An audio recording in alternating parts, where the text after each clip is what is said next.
We use to always look at DLF cyber city. करीब 30 German client बैठे थे, जिस क्लाइंट्स के अंदर कौन था? BMW, एरविन मुलर, कोका रोबोटिक्स, रैशनल किचन। ये 22 मल्टीनेशनल कंपनीज, इनको पता लगा जर्मन सेंटर बैंकरप्ट हो गया। ये सोच रहे थे हम कहाँ जाएंगे। 65 लाख रुपए का किराया था महीने का, हम डीलर से जाके जगह उठा लेते हैं। तो मैं, अंकित और सामने कट्टर जी, एंड ही सेड क्या कर रहे हो, क्या करना चाहते हो बेटा? He gave the space to us. हमने चेक दिया and we were dancing on the road कि अब यहाँ हमारा लोगो लगेगा। लगा फिर? यस, 3 लोगो लगे हमारे। वन होराइजन में गए, which is the most expensive building in Gurgaon. आज कंपटीशन बहुत ज्यादा है, कम से कम 400 कोवर्किंग स्पेसेस हैं इंडिया के अंदर। क्या स्केल है अभी? We are 300 plus turnover. 300 plus year in a year. Next year I think we should do about 420 450 already locked. Approximately 3.2 million square feet का पोर्टफोलियो है हमारा। 600 करोड़ हमने इन्वेस्ट कर चुके हैं बिजनेस के अंदर, प्लस GST। तो ऑलमोस्ट 700 करोड़ रुपए बिजनेस में हम अपने जेब से निकाल चुके हैं, प्लस अदर खर्चे। ये तो केवल केपेक्स है। जोमेटो, पंकज, चड्डा और दीपेंद्र दोनों ने हमारे ऑफिस में बैठ के शुरू किया ऑफिस। वो AITRP का अलग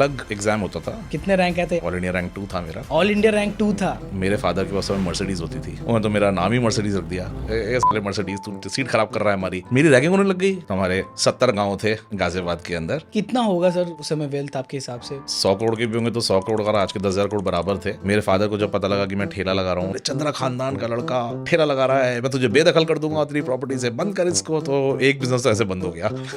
4-5 महीने बिजनेस चला है, दिमाग की दही.com। तो उसमें पहले 2-3 में एक्सपीरियंस खराब हो गया, कोई पिट-पिटा गया, कुछ हो गया। 99.99% of the people they think about money every day, but money is not being taught to people. आपके पास में सर कौन कौन से जॉब है? Layout, 3D design, marketing, sales, specially in Bangalore, Hyderabad and NCR, HR positions few. Finance में we need senior resource who could be like next to the CFO। आपको कोई रेप्लिकेट करना चाहे आपके कंपनी को तो क्या करना पड़ेगा उसे?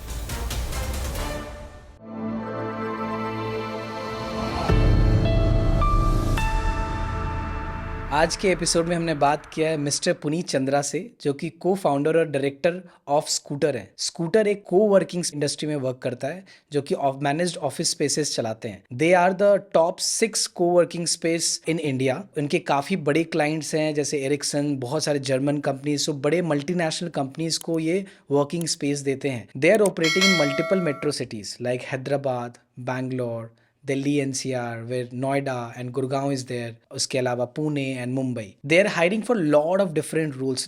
Next 1 year में 80+ positions के लिए वो hire कर रहे हैं, which includes sales, design, architects, operations and all such, even AI related roles are there.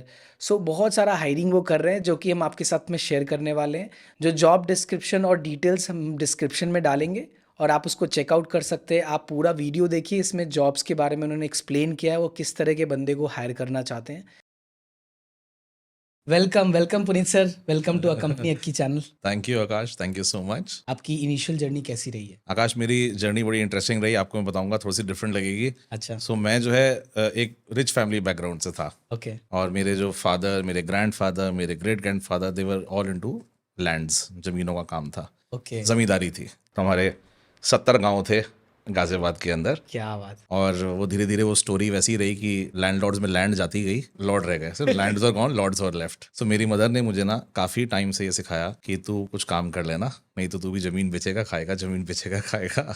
कितना होगा सर उस समय वेल्थ आपके हिसाब से? यार उस समय के हिसाब से तो, उस समय तो मान लो मैं कहता हूँ अगर हम 100 करोड़ के भी होंगे तो 100 करोड़ का आज के 10,000 करोड़ बराबर थे। तो मैं इस तरह क्वांटिफाई तो नहीं कर सकता, पर 70 गांव थे हमारे। मेन गाजियाबाद हमारा था। मैं कहीं भी जाता था तो मुझे लोग ये बोलते थे कि यार तू क्यों हमारी सीट खराब कर रहा है। कॉलेज में गया तो तू क्यों हमारी सीट खराब कर रहा है, यू नो। तो तेरे पास तो पहले से ही पैसा है, ये है। तो that is mean the journey. So मैं जब कॉलेज में गया, जाते ही मुझे झटका लगा, क्योंकि मेरे फादर के पास मर्सिडीज़ होती थी और मेरे फादर नॉटी हैं बहुत। हाँ, तो मैंने उनको बोलता था कि आप ये मर्सिडीज़ लेके मत आना, क्योंकि मुझे घबराहट होती थी कि लोग मुझे बुली करेंगे। हाँ। वो पहले दिन ही मर्सिडीज़ लेके आया। कौन से कॉलेज में? ट्रिपल ITM में। रैगिंग पहले होती थी। और मेरे जो सारे क्लासमेट थे, उन्होंने तो मेरा नाम ही मर्सिडीज रख दिया। ओए मर्सिडीज इधर आ, ओ मर्सिडीज इधर आ, ए साले मर्सिडीज, तू सीट खराब कर रहा है हमारी। मेरी रैगिंग होने लग गई, तू सीट खराब कर रहा है, सीट खराब कर रहा है, सीट खराब कर रहा है। खैर मतलब वो भी शायद बुली करते थे, मजाक में ही करते होंगे सब लोग। जेई से हुआ था इसमें एडमिशन? नहीं, वो AITRP का अलग एग्जाम होता था। ठीक है, ट्रिपल ई के एग्जाम। कितने रैंक आए थे, याद है आपको आज? हाँ, ऑल इंडिया रैंक 2 था मेरा। ऑल इंडिया रैंक 2 था। तो AIA2 कैसे लाया? और जेई आपने दिया था? हाँ, जेईई कितना दिया। जेई में कितना जेईई रैंक? में रैंक नहीं थी मेरी, अच्छा, जेई नहीं निकाल पाए जेईई थे नहीं आप। निकाल पाया मैं। But AI triple AI triple मेरी रैंक AIR2 आई। रैंक थी या आपकी। तो वो कैसे AI2 आया? That was a blessing, I don't no, I thought कि पता नहीं हो क्या गया है, हाउ डिड दैट हैपन। उसके बाद मुझे ऐसा लगा कि मेरे को अपना बिजनेस शुरू करना है, एंड कॉलेज में ही सेकेंड ईयर में मैंने अपनी टीम फॉर्म करी और मैंने एक अपना बिजनेस लॉन्च किया सोशल नेटवर्क पे। तो उस समय लिंक्डइन भी नहीं था, उस समय ऑर्कुट होता था। तो ऑर्कुट जब आया तो मैंने एकदम रियलाइज़ किया कि प्रोफेशनल्स के लिए कुछ नहीं है। तो हमने एक सोशल नेटवर्क बनाया, के कनेक्टर, नॉलेज कनेक्टर। इसमें लोग वही रजिस्टर करते थे, उनके फ्रेंड्स होते थे। आप अपने फ्रेंड पे जाके देख सकते हो कि वो किस चीज़ में अच्छा है, किस चीज़ में खराब है। जिस चीज़ में अच्छा है आप उससे हेल्प ले सकते थे, वो उससे अर्न कर सकता था, और जिस चीज़ में आप अच्छे हो तो आपसे कोई हेल्प ले सकता था। ये कॉलेज के अंदर ही था या फिर बाहर नहीं नहीं, पूरा अक्रॉस हमने लॉन्च किया। IIT रुड़की में इंक्यूबेट हुए 2 साल बाद जाके, और कॉलेज में भी करीब 25-30 लोग हमारे साथ पूरे काम करते थे। बड़ा अच्छा टाइम गया, क्योंकि जब हमने कंपनी शुरू कर दी फिर तो पता नहीं लगा कॉलेज कैसे बीत गया, क्या गया। रात दिन सुबह शाम काम करते रहते थे। That gave me initial confidence and fame and lot of internal satisfaction that I can do something different. Self confidence आया। सेल्फ कॉन्फिडेंस बहुत था, चाहे मैं उसमें फेल हुआ। हम्म। और उस टाइम पे क्या था कि इंडिया में फंडिंग का वो बहुत ज़्यादा नहीं था। जो VC मार्केट ही डेवलप हुई 2006 के बाद। करेक्ट। उस समय कोई VC स्पेस ही नहीं था और फंडिंग होती नहीं थी, और उस समय डर लगता था घर से पैसे लेने में। उसके बाद फेसबुक भी आ गया था ना बहुत जल्दी। हाँ, फेसबुक ऑल्सो केम। उसके बाद तो बहुत तेजी से मूव हुआ सोशल मीडिया, और लिंक्डइन भी आ गया था। जब वो लिंक्डइन आया तो थोड़ा ये हो गया कि अच्छा पुनीत, तूने भी लिंक्डइन जैसा कुछ बनाया है ना। हम्म। बट जो एक्सपोजर US में होता था वो यहाँ तो था ही नहीं, तो उसको हम लॉन्च ही नहीं कर पाए तरीके से, बिकॉज फंड बहुत चाहिए होता है ऐसी चीज़ों को लॉन्च करने के लिए। करेक्ट। तो 2006 वी शट इट डाउन। आपने कितना बर्न किया होगा उसमें? हम लोगों ने किया होगा करीब 15-20 लाख रुपए। आप अकेले थे फाउंडर? नहीं, मेरे साथ मेरा एक पार्टनर था जो मेरा जूनियर था, अमनदीप करके होता था। तो अब वो US में कर रहा है, इज डूइंग वेरी गुड। मेरा फर्स्ट एम्प्लॉय, उसका नाम मनीष होता था। हाँ। 3,000 रुपये में मैंने उसको सॉफ्टवेयर इंजीनियर को हायर किया था, 3,000 रुपये महीने पे। और अपने हॉस्टल में अपने रूम के बराबर में जुगाड़ से एक रूम निकाला, वार्डन वार्डन को सेट करके, फिर उसको वहाँ ठहराया।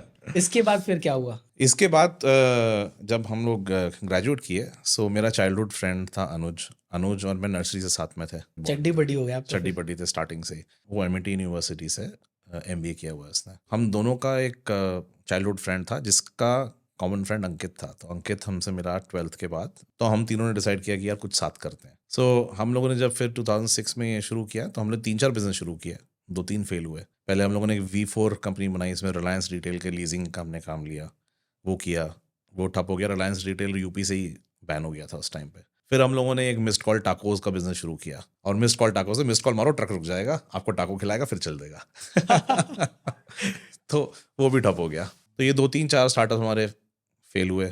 मेरे फादर को जब पता लगा कि मैं ठेला लगा रहा हूँ, उन्होंने कहा ठेला लगा रहा है तो ये टाको टाको टाको मिस्ड कॉल टाको क्या है। तो उनको मेरी सिस्टर ने मजे लेने के लिए बोला पापा ये ठेला लगा रहा है जाके। तो उन्होंने कहा कि चंद्रा खानदान का लड़का और ये ठेला लगा रहा है, मैं तुझे बेदखल कर दूंगा तेरी प्रॉपर्टी से, बंद कर इसको। तो एक बिजनेस तो ऐसे बंद हो गया। तो वो तो got shut down there only. अच्छा, तो एक साल में आपने 3-3 कंपनी हाँ, स्टार्टअप ये करके 3-3 महीने explode में। करके छोड़ दिया 2006 से 7 के बीच में। हाँ, फिर हमने एक और कुछ किया था, वो भी इंटरेस्टिंग स्टोरी है। हम लोगों ने 4-5 महीने एक बिजनेस चलाया, दिमाग की दही.com। उसमें क्या करते थे, प्रैंक गिफ्ट करते थे। सो मतलब यू कुड कॉल, और आपको किसी को प्रैंक गिफ्ट करना है तो हम उसको जाके आपके दोस्त को प्रैंक करके आएंगे। और उसमें पहले 2-3 में एक्सपीरियंस खराब हो गया, कोई पिट पिटा गया कुछ हो गया। तो हमने पहले दिन ही हमने ये कहा नहीं, आइडियाज आते कहाँ से पता थे? नहीं, अब लड़कपन में थे ना, तो सब अपना जैसे जो इच्छा करती थी वो शुरू करते थे। बट आप तभी तो पास आउट हो गए थे ना, पास आउट हो गया था। लेकिन लड़कपन था अभी हाँ, भी ऑफ कुछ कोर्स ऐसे- हाँ, तो 24 साल के तो थे, 24-25 साल के। ये भी चीज़ होता है ना कि कभी पार्टनर्स होते हैं तो कोई कंपनी बंद होती है तो एक्सपीरियंस भी बीच का खराब होता है, बट आपका बॉन्डिंग इतना अच्छा था अपने पार्टनर्स के साथ। आई थिंक ये की था हमारे बिजनेस में, ये की है हमारे बिजनेस में, और आज भी और आने वाले टाइम में भी ये की रहेगा। कि हम 3 जो पार्टनर्स थे, हम ये उस टाइम से जुड़े हुए थे जब ना कोई बैगेज नहीं होता इंसान के। हम तो सुबह उठते थे, सुबह गाली बक के, जब तक फोन नहीं किया एक दूसरे को तो मजा नहीं आता था। और गाली नहीं बक रहा है कोई फोन पे सुबह सुबह तो लगता था नाराज है। टिपिकल मेल फ्रेंडशिप जैसे होती है। And that is one reason why we are successful today, because हमारे जो टीम स्ट्रेंथ है हम तीनों की, we all 3 bring different personalities, different skill set on the table, different value दी। We decided we'll do our business ethically, और typical बनी की तरह बिजनेस चलाएंगे। जब तक इक्विटी बचा सकते हैं इक्विटी बचाएंगे, और प्रॉफिट में चलाएंगे। प्रॉफिट में चलाएंगे। तो कोशिश तो हमने करी, ऐसा नहीं कि हम लॉस में नहीं गए, कई बार गए लॉस में। सबसे पहला जो एंटरप्रेन्योरियल जर्नी जिसको आप कहोगे वो 2007 में हुआ अप्रैल में। We met a gentleman called Pramod Saxena. So Pramod Saxena used to be a godly figure in the telecom industry. Okay. वो बेसिकली एसआर टेलीकॉम के सीईओ थे। उन्होंने एसआर टेलीकॉम को, वोडाफोन को बेचा $17 बिलियन में उस टाइम पे। मोटोरोला के कंट्री हेड थे, बीपीएल मोबाइल के सीईओ थे। So he was the right hand man for Ruias. He saw something in all three of us. उन्होंने कुछ देखा कि ये तीनों लड़के अच्छे हैं, तो उन्होंने कहा कि तुम तीनों मेरे साथ एक बिजनेस शुरू करो, तुम पैसा लगाओ, मैं लगाऊंगा, और एक बीपीओ शुरू करते हैं। तो पहला हमने कंपनी बनाई, इसका नाम बी क्यूब था।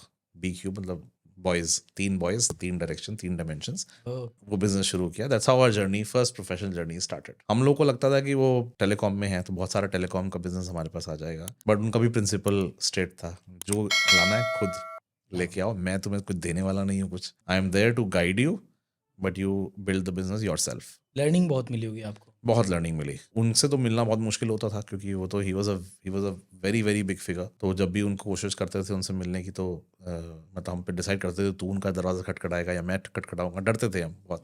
मोस्टली क्या होता था, पैसा मांगते थे हम उनसे कि अभी बिजनेस में थोड़ा सा जो है हमें पैसे की ज़रूरत है, और हमें पता था कि वहाँ से लात पड़ेगी और डोर के बाहर हम वापस तो कभी पड़ती थी, कभी नहीं पड़ती थी, कभी मिल जाता था। हाँ, बिकॉज टाइम पे हम बिल्कुल शुरुआत ही कर रहे थे, एंड हमारी फैमिली खुश थी कि घर से तो पैसा नहीं मांग रहे हैं एटलीस्ट एक और इन्होंने सूडो फादर पकड़ लिया है rich dad. We ran that BPO till 2012, 1200 people. India में क्या डोमेस्टिक बीपीओ का सर्विस देते थे आप लोग? जैसे ये जितने .coms की बात कर रहे हो ना, जोमेटो, शायद पंकज और दीपेंद्र को भी याद नहीं होगा। पंकज चड्ढा और दीपेंद्र दोनों ने हमारे ऑफिस में बैठ के शुरू किया ऑफिस। अच्छा। हाँ, 2012 में foodybay.in। मैं दीपेंद्र को बुलाऊंगा, आप पूछिए उद्योग उनसे। उद्योग विहार में बैठते थे। हाँ। पंकज चड्ढा छोड़ गया बाद में, आईपीओ से पहले ही लेफ्ट। तो पंकज चड्ढा तो मेरे से खूब बातें करता था, क्योंकि उसे सीटें चाहिए होती थी, और सीट दे दे यार, ये कर दे वो कर दे। तो उसने फूडी पे वो हमारे स्कूटर में? स्कूटर नहीं स्कूटर के था, ऑफिस नहीं में? नहीं नहीं, हम जो बीपीओ था। बीपीओ था तो उसमें। बीपीओ में हम क्या था, 2012 में सीट रेंट करनी शुरू कर दी थी हमने। अच्छा। तो हम लोगों को ये डोमेस्टिक बीपीओ ज़्यादा समझ में नहीं आया। 5 साल चलाया हमने, बहुत कोशिश करी, पर वो पैसे ही मांगते रहते थे हम लोगों से, क्लाइंटों से। 10-12%, 15% का मार्जिन है इसके अंदर, तो बहुत मज़ा नहीं आता था। तो ऑल्दो हमने 1200 लोगों की कंपनी बनाई, सब कुछ किया। तो हमने 2012 में क्या किया, हमने 2012 में अपने सारे क्लाइंटों को बोला, यार हम नहीं चला रहे ऑपरेशन, ये रही मैन पावर, ये तुम हमसे ले लो पेरोल बेसिस पे, और ये सीटें ये किराए पे ले लो, और चला लो बीपीओ खुद से। To our luck about 800 seats were rented day 1। And that's why the idea would have come for Scooter, I think. That's the origination. ये कंपनी से पिवट होके ये आइडिया आया। उसके बाद भी कुछ बीच में हुआ, उसके बाद जाके स्कूटर आया, but this was the starting point. Suddenly 10% margin के बिजनेस से हम तो 30% मार्जिन के बिजनेस में आ गए। सारा पैसा जो हम रो रो के मांगते थे, 2 महीने बाद आता था पेमेंट, अब वो एडवांस आने लग गया क्योंकि रेंट था। हमने कहा वाह यार, ये तो मज़ा आ गया, ये क्या हो गया तो हम तो 3 एकदम खुश हो गए, क्योंकि हमारे पास नोएडा में एक सेंटर था, 2 सेंटर गुड़गांव में थे, और सब में हमने सीट रेंटल करके हम लोगों ने पैसा कमाना शुरू कर दिया। कुछ साल पहले सबकी शादियां भी हुई, 2009 में सबकी शादियां हुई। मतलब भिखारी से थे हम फ्रैंकली सारे के सारे। मुझे तो अभी भी नहीं लगता कि हम लोग के जितने भी इन लॉज उन्होंने क्या देख के शादी कर दी कुछ नहीं कमाते थे हम। मतलब उस टाइम पे आपको प्रेशर होता है, जब फैमिली आपकी बिल्ड हो रही होती है, होता है, तो आपको लगता है कि कुछ बड़ा करो लाइफ में। तो तभी ये सीट रेंटल बिजनेस सेट हुआ। तो हम लोगों ने थोड़ा बहुत ठीक ठीक सैलरी लेनी शुरू करी, क्योंकि रेंटल से कमाई शुरू हुई। स्टार्टिंग सैलरी कितनी ली आप? स्टार्टिंग हमने बीपीओ स्टार्ट किया 2007 में, 12,000 रुपये लेते थे सैलरी एज अ को फाउंडर। आप एज अ सीईओ रन करते थे उसको या कैसे? नहीं, हम तीनों एक जैसे थे। हमने कभी सबको सीईओ थे क्या? हमने कोई सीईओ और Designation वो नहीं रखा नहीं, क्योंकि हमें लगता है कि वो नेम करते ही किसी भी डेजिग्नेशन को, वो ऊपर नीचे डेवलप हो जाता है। बस हमने रिस्पॉन्सिबिलिटी बांट ली अपनी, कि ये भाई ये तू देखेगा, ये तू देखेगा, ये तू देखेगा। आप क्या देखते थे? तो मैं सेल्स देखता था, मैं बिजनेस लेके आता था। अनुज क्या देखते थे? अनुज ऑपरेशंस, वो हमेशा से ऑपरेशंस का बंदा था। And the third one? और अंकित को भी सेल्स और फाइनेंस में मजा आता था दोनों को। तो हम दोनों बनिए थे, तो हम दोनों का दिमाग पैसे में तेज चलता है। अनुज हमेशा उड़ाता था मुझे ये खर्चा करना है, ये खर्चा करना है, Operations। और हम लड़ते थे, तू क्या कर रहा है, तू पागल है, तूने इतना खर्चा कर दिया, तेरे दिमाग खराब हो गया क्या है तो इट टू बी फन। पर उसके बाद यस, हमने बीपीओ रेंट पे दे दिया, रेंटल आना शुरू हुआ, तो हम बोर होना शुरू हो गए। तो अंकित और मैं, हमें तो माल मसाला चाहिए होता था कुछ, की क्या अब क्या नया करें। तो रियल एस्टेट में हम लोगों ने एक ब्रोकिंग फर्म बनाई, ओके। जिसमें from leasing to sales of apartments to sales of commercial, सब कुछ करते थे हम उसके अंदर। 3 साल हमने चलाई, अच्छा ब्रोकरेज बनाई हमने। पर वो 2014 के एंड में सब बिल्डरों की हालत खराब हुई, सब ने पैसे मारने शुरू कर दिए। उसमें 90% डेवलपर तो सब जेल में है आज की डेट में। फ्रॉड किया होगा? फ्रॉड किया, इधर के पैसे उधर, के पैसे इधर। तो उस चक्कर में हमारे भी ब्रोकरेज बहुत मरी, पर हमारा बिजनेस चल रहा था। Then I saw this opportunity, मैं अनुज के पास गया। अनुज ने कुछ वो पास बना रखे थे कि मेरा सीट तो बिक जाती, मीटिंग रूम नहीं बिकते थे। तो उसने पास बना रखे थे, साइकिल पास, स्कूटर पास, बस पास। साइकिल पास मीन्स 1 घंटे के लिए, स्कूटर पास मीन्स 1 दिन के लिए, और बस पास मीन्स 1 महीने के लिए आपको रेंट पे चाहिए। अगर कोई आप तो ले सकते हो। सडनली दैट स्ट्रक समथिंग, और मैंने कहा कि Anuj, let me take this thought, I don't know तू जो भी कर रहा है। From next day onwards I detach myself from the real estate business. तो हमने एक ऐप बनाया जिसके अंदर हमने जितने भी ऑफिसेस थे गुड़गांव के अंदर, वहाँ जितनी खाली सीटें थी वो लाके उस ऐप में डाल दी। कैसे पता कि आपने कहाँ पे कैसे खाली है? जा जाके अब चेक किए मार्केट? टीम रखी, 10 लोग रखे, हर ऑफिस हर बिल्डिंग में घुसा दिए। आपके पास कितनी सीटें हैं, अगर हम रेंट पे चढ़ाएंगे तो आपको दिक्कत है। उसने बोला नहीं नहीं आप चढ़ाओ, 20 सीट खाली है, अभी 1 साल के लिए हमारे पास कोई विजिबिलिटी नहीं है। तो हमने कहा 20 साल हमारे ऐप पे डालिए। ग्रुपॉन भी एक कंपनी होती थी, ग्रुपॉन के पास 150 सीटें खाली थी और इतना सुंदर सेटअप था उसका, उन्होंने 150 सीटें लगाई हमारे उसमें। दूसरी तरफ सेल करते थे हम स्टार्टअप्स को। तो स्टार्टअप्स क्या करते थे, वो सीटें देखते थे, उनको बड़ी सस्ती सीटें मिल जाती हैं क्योंकि वो उनको पैसे की ज़रूरत थी। तो जो सीट 10,000 12,000 में भी नहीं मिलती, उनको 6,000 रुपये मिल जाती थी, क्योंकि उनको तो खर्चा निकालना था। हमने रियलाइज़ किया जितनी कंपनीज ये सीटें दे रही थी, they were all financially strained, which means कि उनकी हालत ख़राब है। तो जैसे हमारे एक स्टार्टअप था, 100 लोग थे उसके, उसने हमसे जगह ली। तो सडनली उसने जिसने सीटें दी हुई थी हमें, उसका फ़ोन आया कि यार पुनीत, अब ना स्टार्टअप को उसको बोल दो कि एक सीट पे 2 लोग बैठेंगे। मैंने कहा ये कैसी कहानी है यार, ये कैसे चलेगा? तो अब उसने बोला कुछ नहीं कर सकते थे। मैंने उसको स्टार्टअप को बोला कि ऐसे ऐसे सिचुएशन हो गई, मेरे साथ क्या करो? अच्छा वो बैठ भी गया, दो बंदे एक सीट पे बैठ गए। उसने कहा कोई बात नहीं, मुझे पीछे अच्छी जगह तो मिलेगी नहीं, मैं 2 बंदे एक सीट पे बैठा दूंगा। उसने शुरू किया। फिर दूसरी जगह प्रॉब्लम आई कि मैं 6 बजे के बाद ऑफिस नहीं खोल सकता, स्टार्टअप को तो रात को काम करना है। तीसरी जगह प्रॉब्लम आई, इंटरनेट नहीं चल रहा, ऊपर नीचे है। वो कह रहा मैं क्यों लगाऊं इंटरनेट, जी मैं नहीं लगाता, ये नहीं लगाता। किसी जगह रजिस्ट्रेशन की प्रॉब्लम आई। सो देयर वी रियलाइज्ड कि owning the experience is the key to running this business. किस ईयर की बात है जब ये दिस इज सब हुआ? 2015। तब उस टाइम पे वी वर्क, सडनली हम देखते थे कि 1 महीने पहले 4 बिलियन का था, फिर हमने देखा 2 महीने बाद ये 12 मिलियन का हो गया, फिर देखा 2 महीने बाद ये 30 बिलियन का हो गया। हमें कहा हम सोच रहे हैं ये हो क्या रहा है? एवरी 2 मंथ 10-20 बिलियन डॉलर बढ़ जाते हैं। And you know that funding आ रहा है लगातार। SoftBank was at the top. It was frenzy. It was frenzy, yeah, it was frenzy, and it was all up in the air, frankly. But the story was building up. India में WeWork नहीं था, पर India में innovate आ रहा था। India में 91 spring board आया, और इंक्यूबेटर्स थे, स्टार्टअप इंक्यूबेटर्स काफ़ी सारे आए। कोवर्किंग का कल्चर वहाँ से शुरू हुआ। और being from real estate family, I know कि एक रियल एस्टेट के सही पोजीशन और सही यूज़ की वजह से पूरी की पूरी सिटी बन जाती है। अगर आप देखोगे गुड़गांव, तो गुड़गांव में DLF डीएलएफ ने जॉब बनाया। लेके आया। DLF लेके जब आया। जॉब लेके आएगा तो लोगों को अपने जॉब के आसपास रहना है। जब वो, और फिर और जॉब लेके आओगे, फिर और रहना है। जब वहाँ रेजिडेंशियल बनेगा तो कमर्शियल बनेगा, कमर्शियल बनेगा तो हॉस्पिटल बनेगा। ऐसी सिटी ग्रो करती चली जाती है। Right. We knew that the origination of a valuable real estate firm is jobs. And where is the job coming from? Multinational tenancy. तो मल्टीनेशनल टेनेंट आपके होंगे तो आपकी सिटी भी बन जाएगी, आपकी वैल्यू बनेगी। हाँ। तो अगर एक अच्छी जॉब अच्छी सिटी बना सकता है, तो इसका मतलब एक अच्छी कंपनी को अगर हम अपने पोर्टफोलियो में लेके आएंगे तो हमारी कंपनी भी अच्छी बन जाएगी। ये हम लोगों ने थ्योरी लगाई, पर कैसे करें? अच्छा इस टाइम पे क्या हुआ था कि ये समझ में आ गया था कि स्कूटर चलेगा। काफ़ी इन्वेस्टर्स का इंटरेस्ट आ रहा था, कुछ एंजल इन्वेस्टर्स आ गए थे हमारे पास पहले से, तो अट्रैक्शन बहुत बन गई थी स्कूटर के अराउंड। अनुज ने भी फिर डिसाइड किया कि बीपीओ वाली सारी सीट इसी में मर्ज करते हैं। तो हम तीनों ने फिर फोकस किया स्कूटर पे, बट फिर हमने जो बाकी के बिजनेसेस थे हमने उसको बंद कर दिया। Let's just focus on this business and run. Scooter कब रजिस्टर किया और क्या नाम ऐसा स्कूटर क्यों रखा?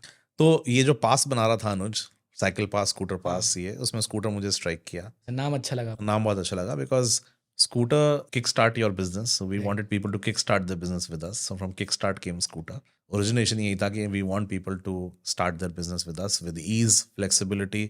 स्कूटर डिनोट्स ईज, फ्लेक्सिबिलिटी, और मन में ये था शुरू से ग्लोबल जाएंगे, तो स्कूटर ग्लोबल नाम रखा हमने। और स्कूटर एक ऐसा नाम है जो पूरे दुनिया के किसी भी कोने में स्कूटर ही बोलते हैं। इटली में भी स्कूटर बोलते हैं, फ्रेंच में भी स्कूटर बोलते हैं, ऑस्ट्रेलिया में भी स्कूटर बोलते हैं, कहीं किसी भी लैंग्वेज में स्कूटर को स्कूटर ही कहा जाता है। ग्लोबल ब्रांड रिकॉग्निशन हो जाएगा। So we realized that, you know, like Apple is an apple, we said scooter will be scooter everywhere across the world. So people have a nostalgic value with scooter. Right. हम लोग भी तीनों ट्रिपली करते थे scooter पे, frankly, तीनों जाते थे। एंड किस साल इनकॉर्पोरेट किया आपने? 27 जनवरी 2016 we incorporated this company. अभी तो आप बहुत बड़े बड़े पोर्टफोलियो में मैनेज ऑफिस कर रहे हैं, तो कैसे चेंज हुआ ये? 2017 में क्या हुआ, एक बिजनेस सेंटर होता था, जर्मन बिजनेस सेंटर, एंड ये जर्मन ऑर्गेनाइजेशन थी जो अपना बिजनेस सेंटर चलाती थी डीएलएफ के अंदर, और यहाँ पे करीब 30 जर्मन क्लाइंट बैठे थे, जिस क्लाइंट्स के अंदर कौन था, BMW, Erwin Muller, Kuka robotics, rational kitchen, so and so forth, Luther and Luther. There were 22 multinationals sitting here. German Center got bankrupt. इनके 2 ऑफिस होते थे DLF 9B में, जो आज हमारा कॉर्पोरेट ऑफिस है। 2 फ्लोर होते थे इनके पास, 1 लाख स्क्वायर फीट के। ये 22 मल्टीनेशनल कंपनीज जो अंदर बैठी थी, इनको पता लगा जर्मन सेंटर बैंकरप्ट हो गया। ये सोच रहे थे हम कहाँ जाएंगे, क्योंकि ये तो बिजनेस सेंटर में लॉक इन करके बैठे हुए थे, राइट। किराया दे रहे थे। ये जितनी जर्मन कंपनीज थी, इन्होंने सब मिलके 3-4 बिजनेस सेंटर कंपनीज को बुला के उनके साथ नेगोशिएट कर रहे थे। वो ये बोल रहे थे कि कितना हमें आप रेंट ऑफर करो, कितने कितना रेंट ऑफर करोगे तो हम आपके साथ साइन कर लेंगे और आप जगह ले लेना। तो हम लोगों ने क्या किया, हमने कहा कि यार इनको करने दे नेगोशिएट, हम डीलर से जगह उठा लेते हैं, चेक दे देते हैं कि जगह हमारी, किराया देना है। 65 लाख रुपए का किराया था महीने का। अच्छा, हम लोग की तो हालत खराब। मेरे फादर ने भी मुझे बोला, उसके अंकित के फादर ने भी बोला कि भाई तुम एक काम करो, प्रॉपर्टी से बेदखल हो जाओ, ताकि अगर कुछ तुम कहीं डूब डाब जाओ तो मैं तुम्हें बचाने के लिए तो आ जाऊँ। फिर अच्छा, हमारे पास चैलेंज आया कि हम डीएलएफ को कन्विंस कैसे करेंगे, वो हमें क्यों देगा, क्या क्रेडिबिलिटी है? क्या कोई क्रेडिबिलिटी थी नहीं। तो हमने क्या किया, 2-4 अंग्रेजों को हमने अपने बोर्ड पर डाला, जिसको जानते थे, कहीं से कनेक्शन वनेक्शन निकाले अच्छे अंग्रेजों को डाला। हम बड़ा फैंसी सा बोर्ड बना के हम जो डीएलएफ के सीईओ श्रीराम खट्टर, उन पे लेके गए, आज भी वही है। तो सीबीआरई हमें लेके गया था कि इनको जगह चाहिए। अच्छा, एवरीबडी वाज ज़ैप्ड कि ये कौन है, ये हैं कौन जो 65 लाख रुपए महीने का रेंट उठा रहे हैं। To our luck I would say, Khattar जी ने ना सबको बाहर निकाल दिया रूम से। उन्होंने बोला आप 2 मिनट बाहर जाइए, I want to talk to these boys. तो मैं, अंकित और सामने Khattar ji, and he said क्या कर रहे हो? ही सेड क्या कर रहे हो, क्या करना चाहते हो बेटा? ये तो तुमने बोर्ड वोर्ड बनाया, मुझे सब समझ में आता है ये क्या है। तो हमने, I don't know, from honest heart we told him कि सर हम सेंटर चलाना चाहते हैं, और देखिए इसमें 22 क्लाइंट हैं, हमें लगता है कि 27-28 लाख रुपए का रेंट तो हम वैसे ही झेल जाएंगे, हमें कोई प्रॉब्लम नहीं होगी, और बाकी भी निकाल लेंगे कहीं से। तो उनको पता नहीं क्या हुआ, मुझे याद, उन्होंने लास्ट एक लाइन ही बोली थी कि यार कि मैं सपोर्ट करना चाहता हूँ इंडियन कंपनीज को, so for that reason I will give it to you. He give the space to us. हमने पहले नीचा के अंकित में डांस कर रहे थे कि जो हम ड्रीम देख रहे थे, suddenly with in a span of 3 months वो बाई चांस बैंकरप्ट हुआ। हम वहाँ पहुंचे, क्लाइंटों को पता भी नहीं है, हमने वहाँ चेक देके स्पेस हमारी, तो अब जर्मन सेंटर क्या करेगा, और जर्मन सेंटर क्लाइंट क्या करेंगे, जगह तो हमारी है। हमने चेक दिया and we were dancing on the road, कि अब यहाँ हमारा लोगो लगेगा। लगा फिर वहाँ पे स्कूटर का? Yes yes yes, we still are 3 लोगो लगे हमारे, 3 बिल्डिंग्स में हम वहाँ पे गए। वन होराइजन में गए, which is the most expensive building in Gurgaon. We are in One Horizon since last I think 8 years now. फिर हम गए वहाँ पे सब मल्टीनेशनल क्लाइंट्स को, हमने कहा कि क्या आप बिडिंग मीटिंग करो, जगह तो हमारी है, you have to negotiate with us, there is no other option. But we were humble, हमने सबसे नेगोशिएट किया। फ्रॉम 2017 अप्रैल से अगस्त तक, from being nowhere, we were now having 22 multinationals sitting with us. 22 multinational companies. Companies sitting with us, including BMW, Erwin Muller, Kuka Robotics, Rational Kitchen. And we made so much noise, Akash, where everybody was saying, ये हुआ क्या? मतलब लोगों ने सालों साल लगा के 50-50 हज़ार फुट के या 1-1 लाख फुट के सेंटर बनाए, और ऑक्यूपेंसी नहीं होती थी। हमने 3-4 महीने में हमारे साथ काम हो गया है। और one support one support and one action from us, one action from you, या यू वर देयर। हमने हिम्मत करके, हमें पता नहीं, हमने लोन लिया, प्रॉपर्टी मॉर्गेज करी, लोन लेके हम चेक लेके गए डीएलएफ पे कि आप ये 2-2.5 करोड़ का डेयरिंग, कैलकुलेटेड रिस्क। रिस्क सही टाइम पे तो लेना चाहिए, और आपने बिना रिस्क के काम नहीं होता। ये बड़ा रिस्क था, लेकिन उस बड़ा रिस्क था, हाँ। पर उसके लिए क्या होता है, रिस्क के पीछे बड़ा सपोर्ट होता है। एक तो मेंटल एंड सपोर्ट था हम तीनों का आपस में, कि एक दूसरे को लगता था कि यार कुछ नहीं है, मैं ढीला पड़ूंगा तो वो बचा लेगा, वो ढीला पड़ेगा तो ये बचा लेगा, तो तीनों आपस में एक दूसरे को बचा लेंगे, कुछ भी होगा तो। ऐसा लगता था, होता नहीं था, पता नहीं, लगता था ऐसा। तो हम लोगों ने किया, और to our luck Economist was our first tenant. Economist जो एक मीडिया फर्म है, तो जो आधा सेंटर खाली था वो इकोनॉमिस्ट ने ले लिया, and even before the rent free from DLF was over, we were sold out, and that started the story, Scooter in the multinational space. So now Scooter has arrived, right? Yes. इसके बाद आपके क्या challenges face हुए आपको आगे इसको scale करने में? आई वुड से आकाश, चैलेंजेस बहुत सारे हुए। जब हाई था तो इतना हाई था, हमें ऐसा लगता था कि हम तीनों सडनली स्टाइल में तीनों एक स्पोर्ट्स कार में से दरवाज़ा खोलेंगे धीरे से, और बाहर निकल के चश्मा लगाएंगे काला वाला। हमने ऐसा ड्रीम बनाया कि अब तो 2-3 साल में ऐसे ही हो जाएगा। स्लोली जब हम ये मल्टीनेशनल टेनेंसी आई, तो साथ में वो कोवर्किंग भी बहुत तेज़ी से उबल रहा था सब जगह ना, every nook and corner, innovate picked up funding, 91 Springboard picked up funding. तो हम लोगों ने कहा कि यार हम यार कोवर्किंग तो नहीं करना चाहते, हमें एक एक दो दो सीट नहीं बेचनी। तो हम लोगों ने फिर there used to be in US, there used to be company called Knotel, KNOTEL, owned by an Indian American, Amol Sarva. We used to like the concept of that company. तो हम लोग क्या बहुत इंटरनेशनल इवेंट्स में जाते थे, so that we are well networked in the international community. So Knotel came, they offered us for a buyout couple of times, placed a term sheet also with us. They had picked up $400 million in US, and we were a very attractive company to buy at that time. तो आपने अभी तक funding लिया है, कुछ dilute किया equity, या सारा आप तीनों फाउंडर के पास ही है? फंडिंग हम लोगों ने डाइल्यूट किया इनिशियल स्टेज पे विद सम एंजल्स, सो आज भी around 90% equity is with us. Nice. This is after we've built a decent size business. I think till this time, nobody in this country, any managed office operator, would have this much equity This much equity. within the promoters. In any big company, this Yeah. 90% plus equity is Yeah. very little unheard of. Yeah, and we're a pretty sizable firm. क्या scale है अभी? We are 300 plus turnover 300 plus you are doing in a year. already, and next year I think we should do about 420, 450 420, 450 you'll do next year. approximately. Yeah, I think we Already should. locked, as in कि उन्होंने That already. business is already locked. So हम लोग का क्या rental business है, अगर मैंने let's say मार्च में कोई रेंटल साइन किया तो उसका जो इफेक्ट है वो अगले साल ही आएगा ना। अच्छा. अभी जो हमारे कॉन्ट्रैक्ट्स इतने कॉन्ट्रैक्ट्स हैं कि next year I am sorted for a 420 to 450 crore turnover. Generally कितना ड्यूरेशन का लीज लेते हैं लोग? देखिए जनरली तो सब कुछ चलता है मार्केट में। अच्छा. हम लोग 5 साल मिनिमम 5 साल लॉक इन। और मैं जितने भी एंटरप्रेन्योर्स या कोई बिजनेस कर रहा है या अपनी लाइफ में एक प्रिंसिपल हमेशा बनाना चाहिए, ये हमारा एक विटामिन एन होता है, उसको यूज़ करो। Vitamin N is power of saying no, and the more you say no is the better you will get, I'm telling you. So and don't get greedy for customers. There'll be a lot of customers who will come to you and would ask you to just drop the price. Just say no. There is a way of saying no. You don't have to be arrogant, right. but you have to say, this is not something that we do. Because unless you do that, you will not be able to create your positioning in the market. तो मैं आपको छोटा सा एक figure देता हूँ कि आज की डेट में जो ग्रेड ए रियल एस्टेट है इंडिया के अंदर, वो करीब 700 मिलियन स्क्वायर फीट है, जिसमें से ऑलरेडी करीब 94 million square feet is managed office and coworking. 94 million square feet. आप अगर 3-4 मिलियन स्क्वायर फीट के प्लेयर हो इस 94 में, तो आप 700-800 करोड़ का टर्नओवर कर रहे हो। तो क्या इसके अंदर कितनी, there will be multiple billion dollar companies that will grow from this space. That's my personal belief. ऐसा नहीं है कि मैं अगर एक बिलियन डॉलर कंपनी बना सकता हूँ तो कोई और नहीं बना सकता। बनाएंगे, बट हाँ with the right positioning in the market, knowing what they are doing with the right intent. आने वाले टाइम में 2030 तक 174 million square feet managed office space और कोवर्किंग का होगा, जिसका मतलब है 174 मिलियन में से मेरे को अगर लेटेस्ट से 1500 करोड़ का टर्नओवर करना है तो मुझे 7.5 मिलियन स्क्वायर फीट चाहिए अपने। तो 174 में से अगर मैं 7 मिलियन भी कर पाया तो आई एम गुड। नंबर्स के पक्के हो, आपने पूरा कैलकुलेशन आगे के लिए बिठा के रखा है। बिजनेस में नंबर पक्का होना चाहिए, अगर नंबर पक्का नहीं है तो बिजनेस में आप हल्के हो। तो sir, with the rise of remote work जो कि कोविड के बाद काफ़ी ज़्यादा ग्रो किया है, तो क्या कुछ इम्पैक्ट हुआ है आपके इंडस्ट्री में, ऑफिस मैनेज स्पेसेस में, ऑफिस के स्ट्रक्चर में, जो बिजनेस करते हो आप?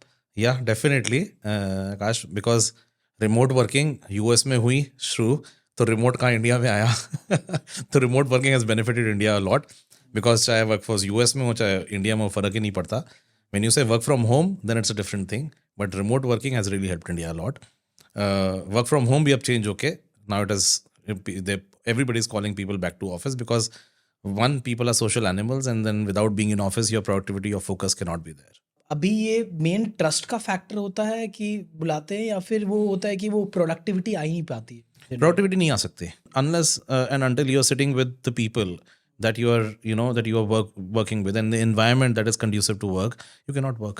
If I don't sit in the office, if I sit at my house, my focus is at a different place. ये बात आपने सही बोला, क्योंकि मैं भी देखता हूँ कि प्रोडक्टिविटी का इशू बहुत ज़्यादा आता हो है। ही नहीं सकता है, हो ही नहीं सकता। It is a inherent, that's how the human system is built. आप उस एनवायरनमेंट में तो कि मुझे ये काम करना है, तभी वो काम निकलता है अपने अंदर से। सस्टेनेबिलिटी पे आजकल काफ़ी जोर लग रहा है, राइट? तो आप स्कूटर में इको फ्रेंडली सिस्टम बनाने के लिए क्या क्या करते हैं? Sustainability is the most important thing today. Okay. And our entire organization backbone is built on sustainability. हमारा हर वेंडर जो हम ऑन बोर्ड करते हैं वो सस्टेनेबिलिटी अगर उसने एम्ब्रेस करी हुई है तभी हम उसको ऑन बोर्ड करते हैं, बिकॉज सस्टेनेबिलिटी के अलावा कुछ नहीं है। आज आप ग्लोबल ऑर्गेनाइजेशन को टॉप से लेकर टॉप 1000 ग्लोबल कंपनीज को देख लीजिए, बिना सस्टेनेबिलिटी के they don't talk, and we have to talk the same language if we are one of their service providers. So sustainability is the future, because carbon zero footprint होना ज़रूरी है। आपको emissions gases जो ये cheap products या let's say products निकालते हैं, let's not even called cheap, they could be a very expensive product but it may not be sustainable. So it's very important to care for your environment, very important to care for the people finally. तो green के लिए आप क्या करते हो? Green revolution में आप कैसे ला रहे हो? सी ग्रीन रेवोल्यूशन सबसे पहला यही है कि आप हर एक मटेरियल को सोच के चूज करिए कि इससे कितना कार्बन एमिशन होता है। अगर आप अपना हर मटेरियल और हर प्लानिंग को, कंस्ट्रक्शन को अगर आप ये सोच के कर रहे हैं तो आपका आप you are your first step is tick. Then it's water conservation, energy conservation, how to use that sunlight which is entering the office in the most optimum way, using use of the natural light to reduce the use of artificial lighting is the first thing. Then how you conserve the water, how you deal with the waste management, where is the waste water going, where is the waste otherwise going, how are you managing the waste, how you are managing the construction at the site, and where is that construction waste going. So all of this is very highly monitored, very highly calibrated to the tune that the environment doesn't go here and there. आपका leadership मंत्र क्या है? आप किस तरह से अपनी team को डिज़ाइन करते हैं कि इस कॉम्पिटिटिव इंडस्ट्री में वो आपके साथ सस्टेन करे, आपके साथ आगे बढ़े? देखिए, लीडरशिप मंत्र का सबसे पहले एक ही सबसे बड़ा रूल है, hire a person who is better than you. आपकी हायरिंग सबसे पहला लीडरशिप मंत्र है, that what are the kind of people you are hiring, and when you are hiring then you take care of the people, give them time. Lot of people they expect कि बहुत quick सब कुछ हो जाएगा, but no, that's not the way. You give people time, give the environment where they feel freedom to work. Listen to their ideas actually. You should listen to their ideas. उनका सुनो, उनका समझो और उसके हिसाब से align yourself and give them the freedom to do their work. That's the first. Second is आपको अपने धंधे में आपके numbers की, आपके business की पकड़ होनी चाहिए. If you know what you want them to do or what you want the employees to do, तो सबसे दूसरी important बात ये है। तीसरा ये है कि आपको अपनी मेहनत नहीं छोड़ सकते। At any given point in time आप हाँ लोगों पे निर्भर होते हो, पर आत्मनिर्भर होना बहुत ज़रूरी है। आपको पता होना चाहिए कि आज मैं कर रहा हूँ बिकॉज मैंने अपने करियर के टाइम में बहुत देखा है कि आपने कोई बंदा, अच्छा बंदा हायर किया, आपने स्मार्टर लोग हायर किए, पर बाहर की दुनिया उन पर नज़र रखती है। आप एक बार वो हमारे से सीखते हैं, बढ़ते हैं, उठते हैं और फिर वो कहीं चले जाते हैं। बट बिजनेस में हमेशा ऐसा वो बना के चलना चाहिए पकड़ कि कभी भी कोई जा रहा है, आपको नहीं जाने देना चाहिए, कोशिश करना चाहिए वो टैलेंट आपके पास रहे, पर अगर जा रहा है तो धंधा बंद हो जाए ऐसा नहीं होना चाहिए। डिपेंडेंसी इतना भी नहीं होना चाहिए कि इम्पैक्ट कर जाए। क्या, और अगर डिपेंडेंसी है तो रिडंडेंसी होनी चाहिए, क्योंकि सूनर और later people will leave you after 5 years और 10 years because they also have their own path. या बहुत ही कम होता है कि आपका 80% वर्कफोर्स 10 years में सब उतना रहे आउट ऑफ 100%। बिल्कुल। फाउंडर्स का निकलना आसान नहीं है ना। फाउंडर्स तो एक बार आ गए, एक बार शुरू हो गया तो वो तो अब करेंगे, उनके पास तो कोई ऑप्शन ही नहीं है। उनका लाइफ, उनका सब पैसा, सब कुछ वहीं इन्वेस्टेड है, सो उन पे ऑप्शन नहीं है। पर जो आप एक अच्छा बंदा, चाहे महंगे से महंगा बंदा हो, चाहे आपका मिड साइज एम्प्लॉय हो, वो तो मार्केट में अट्रैक्ट होते हैं और मार्केट उनकी तरफ अट्रैक्ट होता है, तो वो चाहता है कंपटीशन की उनको तोड़ के अपने पास रख ले। आपका अच्छा बंदा है, वो तोड़ के वो अपना बिजनेस बढ़ाएगा, और वो लोग भी बहुत ही सेंसिटिव स्टेज पे होते हैं। As much as they want to, उनको लगता है कि नहीं हम यहाँ रहे हैं, उनको अच्छा भी लग रहा है, पर कोई पैसा फेंकेगा और तमाशा देखेगा, वो लेके जाएगा उसको, तो उसमें आप कुछ कर नहीं सकते हो। बहुत सारे यंग पीपल अपना खुद का स्टार्टअप करना चाहते हैं बट उनको फियर ऑफ फेलियर रहता है, तो आप ऐसा क्या एडवाइस देना चाहोगे उनको कि वो कैसे इसको गो थ्रू करें? डर के आगे ही जीत है। डरते रहोगे तो डरोगे, कुछ नहीं कर पाओगे, पर डरना नहीं चाहिए because there is nothing to lose. Failure is a big learning, और मैंने आपको आई थिंक स्टार्टिंग में बताया 5-6 स्टार्टअप फेल किए हैं। एक स्टार्टअप में तो मैं 6 साल लगा रहा, तब मैंने फेल किया है, बट वही मेरे फाउंडेशन है। जब तक करोगे नहीं, सोचते रहोगे, रोते रहोगे, जब करोगे तब भी रहोगे, पर एक दिन खुशी का आ जाएगा। ये सीरियल एंटरप्रेन्योरशिप एक बहुत ही ज़्यादा मैं कॉमन थ्रेड्स देखता हूँ जो बन रहे हैं, उन्होंने 1-2 बार तो फेल हुए ही हैं, उसके बाद भी वो कंटिन्यू किए हैं आइडियाज़ पे अपने, और देन जाके वो सक्सेस पाए हैं। करेक्ट करना ही पड़ेगा, और कोई ऑप्शन नहीं है। अगर आपको सीरियल एंटरप्रेन्योर बनने की किसी को ड्रीम है, तो सीरियल एंटरप्रेन्योर क्या होता है कि आपने एक बिजनेस शुरू किया, आपने उसको एग्जिट किया, या आप उसको चला रहे हो, दूसरा तीसरा किया, तीसरे के उसको फिर पैसा बना रहे हो। It's a fantastic model, I mean, और आज की डेट में पॉसिबल है कि आप एक बिजनेस शुरू करो, उसको थोड़ा सा स्केल अप करो, आपने उसको किसी को बेचा जिसको ज़रूरत है, उस लेवल पे लेके आया, फिर आपने दूसरा शुरू किया। हाँ, पर आपके पास उतने वो आपको पता होना चाहिए आपकी नेक्स्ट जर्नी क्या है। मेरा तो एडवाइस है कि अगर मान लो कोई सीरियल एंटरप्रेन्योरशिप में जा रहा है, तो उसको पता होना चाहिए कि वो नेक्स्ट क्या करने वाला है। अगर उसको नहीं पता नेक्स्ट क्या करने वाला है तो बेटर बिल्ड दिस बिगर। कोई इंसान एज ए एम्प्लॉय ज़्यादा वैल्यू जनरेट कर सकता है या फिर वो एक स्टार्टअप करके ज़्यादा सोसाइटी में वैल्यू ला सकता है और उसके पर्सनल गेन कितने ज़्यादा डिपेंडेंट होते हैं आप? जैसे मैं आजकल देखता हूँ बहुत सारे रिच लोग हैं जिनके बच्चे, वो पैसा तो उनके लिए सेकेंडरी है। सो हम वो पैसा ग्रो करने हैं, उनका मोटिव ही नहीं है। उनका मोटिव है कि शायद। इम्पैक्ट लेके आना। तो उनके लिए उनका गोल इज इम्पैक्ट। अगर आपका पैसा बनाना मिशन है और आपको लगता है कि, तो ऑफ कोर्स एंटरप्रेन्योरशिप से बढ़िया कुछ नहीं है। पर हाँ, एंटरप्रेन्योरशिप में आपको शुरू के साल देने पड़ेंगे जब आपको लगेगा यार जो मेरे दोस्त हैं वो मुझसे ज़्यादा कमा रहे हैं। पर हाँ, आप समय दोगे, आप एक फाउंडेशन बिल्ड करोगे, you will move way way way head. जब आप, एक बैम्बू होता है ना, बैम्बू पहले धरती के नीचे ग्रो करता है और बहुत सालों तक। और ऊपर दिखता ही नहीं है वो। पर जब वो ऊपर ग्रो करता है तो 1 महीने के अंदर ही वो 10-15 फुट ऊपर ग्रो कर देता है। करेक्ट। बैम्बू थ्योरी जो है वो समझ में आनी चाहिए एंटरप्रेन्योर को, एंड दे शुड थिंक कि वो उससे रिलेट कर पाए। सबसे ज़्यादा इम्पोर्टेंट स्किल्स क्या है इस एनवायरनमेंट में, इस बिजनेस न्यू बिजनेस वर्ल्ड में किसी को ग्रो करने के लिए? जब आप कहते हो देखो नए बिजनेस वर्ल्ड में, and if you are talking about new age people, entrepreneurs भी नहीं, आजकल जो नए एज के बच्चे हैं, मुझे ऐसा लगता है कि जुनून बहुत है उन लोगों में, बहुत फ्लिकरी माइंडेड हैं, राइट। सो आपको अपनी स्थिरता लानी बहुत ज़रूरी है। जो भी चीज़ कर रहे हो उसके पीछे लगे रहो। बहुत जगह मैंने देखा है कि वो कुछ शुरू करते हैं पर वो केवल इस बेस पे शुरू करते हैं कि शायद कोई पैसा लगा देगा, या वो बिजनेस शुरू कर रहे हैं, बिजनेस शुरू करने के बाद उनका एक ही गोल है कि कोई फंड मिल जाए। एग्जिट करने का गोल रहता है नहीं, क्या? एग्जिट नहीं, पहले तो फंड मिल जाए। वो बिजनेस शुरू इसलिए करने कोई फंड आ जाए, ऐसा नहीं होता ना। बिजनेस में आप एक प्राइमरी प्रॉब्लम को सॉल्व करते हो और उस प्रॉब्लम के पीछे पड़ते हो पैशनेटली, और उस प्रॉब्लम को सॉल्व करने की भी जब तक वो सॉल्व नहीं होती आप लगे रहते हो। हम्म, आपने एक दिन सॉल्व कर दी, आपको सक्सेस मिलेगी, पर इसलिए नहीं कि कोई फंड मेरे को फंड कर जाए, इसलिए कि आप बिजनेस बढ़ा रहे हो। फंड अपने आप आएगा जब फंड को दिखेगा कि आप प्रॉब्लम, कोई मेजर प्रॉब्लम कंट्री की कोई सॉल्व कर रहे हो और आपने उस पर बिजनेस बिल्ड किया है, तो वो आप नहीं भी बुलाओगे तो वो आएगा 4 डिफरेंट डायरेक्शन से। I think that is important कि एक बिजनेस को गोल की तरफ मूव करो, बिजनेस गोल की तरफ, फंडिंग गोल की तरफ नहीं। फंडिंग और बूटस्ट्रैप, ये एक अलग स्टार्टअप को अगर करना हो तो अलग दो डिफरेंट माइंडसेट के लोग होते हैं। Yeah. कुछ बूटस्ट्रैप ही करना चाहते हैं, Yeah. कुछ ग्रोथ पे भागते हैं और कुछ प्रॉफिटेबिलिटी पे भागते हैं। तो Yeah. दो तरह के सेगमेंट मुझे दिखते हैं। करेक्ट। थोड़ा सा इसमें आपका ओपिनियन क्या है? अगेन बड़ा सब्जेक्टिव है इंडस्ट्री टू इंडस्ट्री। कोई स्टार्टअप बूटस्ट्रैप चल के भी बहुत बड़ा बन जाता है। कोई स्टार्टअप जिसमें कैपिटल रिक्वायरमेंट है, आप बूटस्ट्रैप कितना ही करना चाहो, आपको फंडिंग लानी ही लानी पड़ेगी, तो आप कुछ नहीं कर सकते उसके अंदर।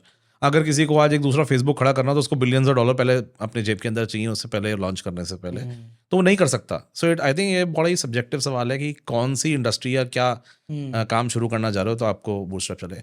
आज की डेट में कोई लाइफस्टाइल बिजनेस शुरू करना चाहता है जिसको लेट्स से एक छोटी जगह पे कोवर्किंग चलाना है, उसके पास 10,000 फुट का रियल एस्टेट है, वहाँ कोवर्किंग चलाना चाहता है, उसको कोई जरूरत नहीं बूटस्ट्रैप चल के एक कोवर्किंग चलाए। होटल इंडस्ट्री में होटल चेन भी चलती है और एक सिंगल होटल भी चलता है। कोवर्किंग चलेगा, उसको कमा के देगा उसके पैसे की, उसकी लाइफस्टाइल बिजनेस के हिसाब से उसका, उसकी लाइफस्टाइल का टेक केयर हो जाएगा।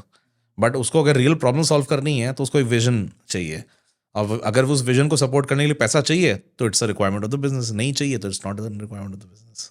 For people who are looking to start a coworking business और ये या फिर इसी ऑफिस मैनेज स्पेस में खोलना चाहते हैं, तो व्हाट की advice you will give them? Again दो पर्सपेक्टिव है। किसी को अपना महीने का खर्चा चलाने के लिए एक कोवर्किंग खोलना है, जाके खोल लो। प्रोपोजिशन आपको पता होना चाहिए कि आप क्या देने वाले हो कस्टमर्स को। You should be well informed of what the other coworking spaces are. Otherwise is capital intensive, चाहे आपकी पॉकेट कितनी डीप है उस पर डिपेंड करता है, पर अगर नहीं चला तो पैसे तो बर्न होंगे और आपकी अपॉर्चुनिटी कॉस्ट ऑफ रेंटल जाएगी। बट हाँ, बिजनेस चलेगा, प्राइसिंग राइट है, चलेगा।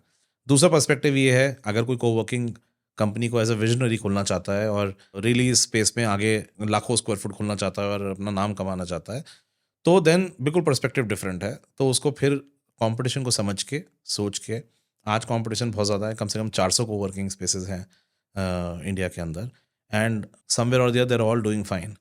सो अब जो नया आ रहा है वो ये सोच के करेगी क्या मैं क्या इतनी स्पेस है, इतनी जगह है इस इंडस्ट्री के अंदर कि मेरा भी कोवर्किंग चल जाए, और अगर चल पा रहा है तो उसका यूनिक प्रोपोजिशन क्या है, वो क्या चीज़ ऐसी है जो बाकी नहीं कर रहे, वो सॉल्व कर सकता है। या सिंपल क्वेश्चन है, मार्केट इतना बड़ा है कि अभी भी जगह है उसके लिए, दैट इज फाइन। आपको कोई रेप्लिकेट करना चाहे आपके जर्नी को, आपके कंपनी को, तो क्या करना पड़ेगा? कर सकता है, मेरी कंपनी को रेप्लिकेट कर सकता है, हमारे जुनून को कर पाए नहीं कर पाए मुझे नहीं पता वो तो हमारा ही है। Right. For professionals who are looking to grow their career, okay, आप उनको क्या की स्किल और एक्सपीरियंसेस होने चाहिए आप रिकमेंड करना चाहो? Perseverance, persistence is very important. Hard work has no substitute. If you work hard and these two qualities are there in you, then nobody can stop you. At certain point, always reassess yourself. And one advice that I strongly give to everybody: that write your own personal goals. Nobody in today's world, I've never seen company के गोल बनते हैं but कोई अपने गोल नहीं लिखता है. दिखता है। आप मेरे फ़ोन में देखोगे तो नोट्स में सबसे ज़्यादा आपको मेरे पर्सनल गोल दिखेंगे कि मुझे 2023 में क्या करना है, मुझे 2024 में क्या करना है, मुझे कहाँ पहुँचना है, क्या करना है, कितना कमाना है, क्या नहीं, सब कुछ लिखा है. Because that programs your mind. If you are not programming your mind, then you will just be a normal employee where you will just be there where you are and hoping कि कुछ दिन अच्छा होगा तो मैं ये हो जाऊंगा. So that's not how it works. You have to plan your day, you have to plan your year, you have to plan, you have to set up your goals and then work towards your goals. चाहे वो company के अंदर हो, चाहे उस company से दूसरी company में जाना है, then that becomes all ways to fulfill your goals. ये बहुत बढ़िया एडवाइस आपने दिया। Actually I implemented this advice this goal strategy for my self in 2018-19 Yeah, and it changed my life. it will. अगर आप डॉक पे या किसी पेज पे अपना लिखते हो गोल और Yeah, उसको आप हर 6 महीने पे एटलीस्ट अगर रिव्यू करते हो और exactly. फिर उसके बाद और एडिशन करते हो, Yeah, it will programme your mind in different way. Exactly. आप वर्क डिफरेंटली करो। Exactly. So it's your professional and personal goals also. And your personal goal you should discuss with your wife and write it because you're not the only one. I believe in 5 pillars. Uh-huh. One pillar is your career, one pillar is your health, one Yeah. pillar is emotional, one pillar is your money goals, and one is basically spiritual. Spiritual. Yes. So I feel that कि इन पांचों में हमें किसी एक में, ज़्यादातर मैं देखता हूँ कि लोग किसी एक में बहुत आगे बढ़ जाते हैं और Correct. हेल्थ कॉम्प्रोमाइज़ हो गया, Correct. स्पिरिचुअलिटी कॉम्प्रोमाइज़ हो गए, इमोशनल बहुत ज़्यादा टर्मोइल आ गया। तो ऐसा नहीं होना चाहिए। We are here, one life is there right now. इसमें आप क्या अचीव करोगे? आप पांचों में आगे बढ़ो। आकाश सिर्फ ने एक में इतनी अच्छी बात बोली है एंड आई टेल यू, सबसे बड़ी प्रॉब्लम पता है क्या है? अवेयरनेस ही नहीं है. क्या आज जो बच्चा पढ़ के निकल के आ रहा है, क्या किसी ने बताया है कि ये पांचों चीज़ों को ध्यान रखना बेटा? नहीं। नहीं बताया किसी ने, कोई बताता ही नहीं है. क्या मनी, पैसा होता क्या, किसी ने बताया? सब ये बताते हैं पैसे के पीछे भागो. आप ये बताओ तो सही, पैसा है क्या चीज़? There is no study about money. There is no subject about money. It's such an important subject. All your life, the only thing that you think every day is money. I'm Yes, talking about all yes, normal. yes. आपका या तो गोल होगा या आपका कोई very rich people, they would have some or the other, or maybe people जिनका गोल other than money है वो शायद कुछ और सोचते होंगे. But 99.99% of the people, they think about money every day. But money is not being taught to people. नहीं, मैं ये भी समझता हूँ ना कि लोगों को पता ही नहीं है कि हम आए क्यों हैं। अगर आप अपने अंदर झांकते हो तो आपको पता लगता है कि आप क्यों आए इस दुनिया में, क्या रीज़न था। पैसा कमाने आए, Yeah. पॉपुलेट करने आए, किस लिए आए? किसी का जॉब करने आए थे आप दुनिया में। तो एक गोल होता है। मैं एक चीज़ मानता हूँ कि हर एक चीज़ जो ये आप देख रहे हो, एक ग्लास रखा है, एक प्लास्टिक का बॉटल रखा है या कुछ भी रखा है, कोई उस वैल्यू को ऐड करके गया है, कोई इनोवेशन करके, कोई वो मटेरियल बना के गया है। तो we are here in this world to impact and to create some value. Correct. उसके Correct. बदले में भले आपको पैसा मिले, रिकॉग्निशन मिले, वेल्थ मिले, what ever it is, right? तो लोग इस बारे में सोचते ही नहीं है। Yeah. लोग सुपरफिशियल में ऊपर से, और कोई बताता नहीं है, Correct. राइट? जब आप इस बारे में एक बंद कमरे में अपने आप से पूछोगे, तब आपको, मैंने बहुत ज़्यादा इंट्रोस्पेक्ट करके मुझे लगा कि मुझे ये 5 चीज़ सही करनी है, मुझे किसी एक में नहीं बढ़ना, मुझे पांचों में आगे बढ़ना है। Correct. नहीं तो फिर it is not worth it. यही लाइफ है, Correct. राइट? You're 100% right. लोगों को जब कमरे में बंद होते हैं ना, तो लोगों को रोने का और दूसरे के सामने भी रोने का बहुत शौक है. शौक नहीं है, आदत है कि they cry about their life, but they're not thinking anything. They're not thinking anything productive. 95% of the people I'm telling you also another problem. They are in their cocoon. They don't want to come out of it. वो बाहर आए, दुनिया से मिलें. दुनिया में जब मिलोगे तो 10 आइडिया, 10 चीज़ें, आपको अपना पर्पस, आपको अपनी फुलफिलमेंट वहाँ मिलेगी. पर आप एक बंद कमरे के अंदर कुछ नहीं कर सकते. मैंने देखा कई लोग जॉब में आते हैं, उनको कोई काम नहीं, मशीन की तरह काम करते हैं. सुबह आते हैं, सीट पर बैठेंगे, 8 बजे तक सीट पे नहीं उठेंगे, बस या तो टॉयलेट जाएंगे या अपना खाना खाने के लिए उठेंगे, उसके बाद वापस चले जाएंगे घर पे, सुबह फिर वापस आ गए. उसके अलावा उनकी लाइफ में कुछ नहीं है, कोई शौक नहीं, कुछ नहीं, nothing else. That's not how a quality life will work. You'll have a boring life. You will one day feel very frustrated. You'll get used to your monthly income, जिसके अलावा आपकी ज़िंदगी चलेगी नहीं. मशीन है, पैसे जा रहे हैं, मशीन काम कर रही है, पैसे जा रहे हैं, मशीन काम कर रही है, पैसे जा रहे हैं. That's your life will become. और पैशनेट भी एक साइड में नहीं होना चाहिए कि सिर्फ पैसा कमाने के लिए पैशनेट है। अच्छी बात है, लेकिन जब आप 40 में वो कमा लोगे तब क्या? नहीं बाकी पर चीजें तो आकाश एक कम- एक सबसे बड़ा इसमें प्रॉब्लम है, पैसा कमाना इज नॉट अ पैशन। हाँ पैशन के नॉट भी पैसा कमाना। हाँ पैसा तो आएगा अगर पैशन आपका ठीक है तो। हाँ, नहीं नहीं आप अपने लोगों पैशन को की होता तरफ भी है ना इतने कदम चढ़ोगे तो पैसा मिल जाएगा, ऐसा तो कोई कहीं लिखा नहीं ना। नहीं पैसा कमाने का पहुंचना पैशन तो यही है कि अगर आपने कोई धंधा खोला और वो धंधा आप पैशन से चला रहे हो तो पैसा आएगा। क्या पैसे का पैशन मुझे नहीं है, मैं भी इसलिए कर रहा हूँ, अल्टीमेटली ऑर्गेनाइजेशन प्राइवेट लिमिटेड बना रहे हो, प्रॉफिटेबल ऑर्गेनाइजेशन बना रहे हो, तो एंड रिजल्ट मेरे लिए reward is the money. Money So somebody can say, if I'm doing well in my career, somebody will say, I have passion for money. Yes, I have passion for money, but I have passion for something else that is causing me to make money. I am saying कि balance करके चलो, health को भी priority दो, बहुत जरूरी है। Personal life को भी प्रायोरिटी दो। जैसे मैं बताता हूँ, मेरे अंदर कमी है कि I am not spiritual at all, but my wife covers it to some extent, she tries too, but I am not spiritual, but I am all the other things that I balance it well. And you are right कि ये सब चीज़ें important हैं, even the spiritual side is very important, which you know my wife Richa she covers it for me. Even with my children I see, you know मेरे 2 बच्चे हैं, दोनों अलग अलग सोचते हैं। My son you know thinks more like me, where he is not spiritual. I see that he is not very spiritually inclined. So now I have changed my tonality and the way I, you know, talk to him and try and tell him, you know, spirituality is important. I may not follow, but you should learn from your mom or something, you know. Spiritually I mean you are also there, Y?